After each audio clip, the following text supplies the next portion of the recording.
Bupati Nias Utara wajibkan desa anggarkan penanganan RT-LH dan BLT-DD pada APBDes 2023. Lotus Sinarya.com berikut beritanya.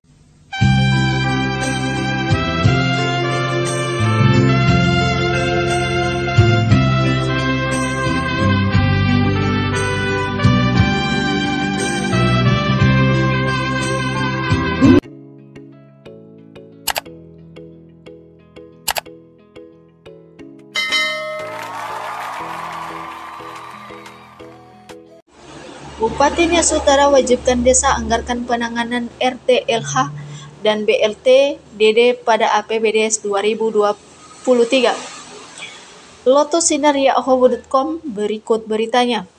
Bupati Nias Utara Amizaro Waru SPD wajibkan desa di Kabupaten Nias Utara, Provinsi Sumatera Utara menganggarkan bantuan rehabilitasi RLHS atau Rumah Layak Huni dan Sehat dan bantuan langsung tunai atau BLT-DD pada APBD tahun anggaran 2022. Kita sudah sampaikan surat edaran kepada para camat, kades dan ketua BPD Senias Utara agar pada APBD di desa-desa Senias Utara pada tahun 2023 mengalokasikan anggaran rehabilitasi RHLS dan BLT-DD. Ujarnya Amizaro saat dihubungi media ini Selasa 26 Oktober 2022. Dikatakannya, hal ini menindaklanjuti instruksi Menteri Dalam Negeri Nomor 4 Tahun 2022 guna percepatan penghapusan kemiskinan ekstrim di Kabupaten Nias Utara. Dalam surat edaran yang kami sampaikan itu, untuk desa yang dana desanya kurang dari Rp 1 miliar agar mengalokasikan bantuan rehabilitasi RLHS minimal 10 unit dengan besaran Rp 10 juta per unit, dan untuk desa yang dana desanya lebih Rp 1 miliar agar mengalokasikan anggaran rehabilitasi RLHS minimal 15 unit dengan besaran 10 juta per unit. Namun, kita berharap kalau bisa semua CLPA tahun 2022 di desa-desa dialokasikan untuk perbaikan RLHS ini agar bisa cepat tuntas dan kemiskinan ekstrim bisa cepat tertangani di Nias Utara, paparnya. Amizaro juga mengatakan bantuan rehabilitasi RLHS yang diberikan nantinya bukan dalam bentuk uang, tetapi dalam bentuk bahan bangunan. Untuk diketahui, dalam surat edaran Bupati Nias Utara nomor 412.2-1431-DPMD-datar 2 tentang penggunaan dana desa tahun 2023 dalam rangka percepatan penghapusan kemiskinan ekstrim tertanggal 25 Oktober 2022.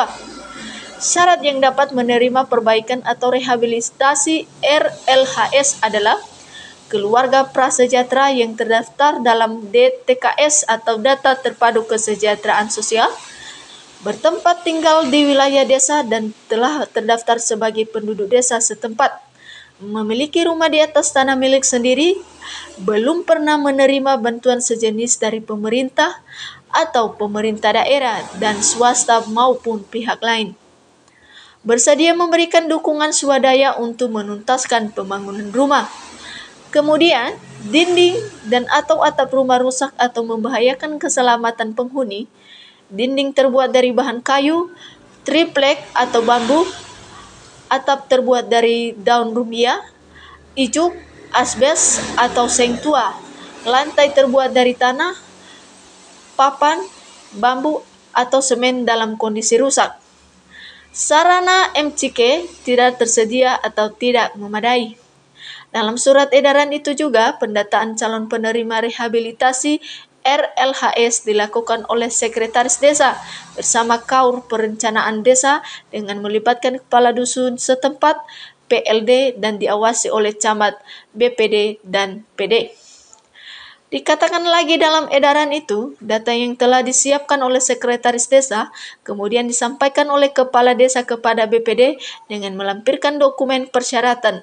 Selanjutnya BPD menyelenggarakan musyawarah desa untuk membahas dan menyepakati penerima bantuan rehabilitasi RHLS, kemudian berdasarkan hasil musdas itu, kepala desa membuat surat keputusan tentang penetapan nama-nama keluarga penerima bantuan RLHS.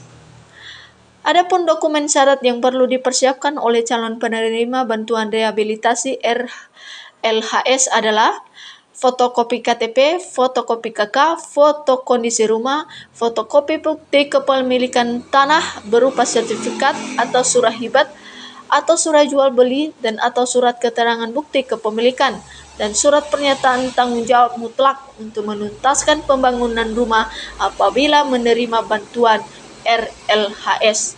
Demikian.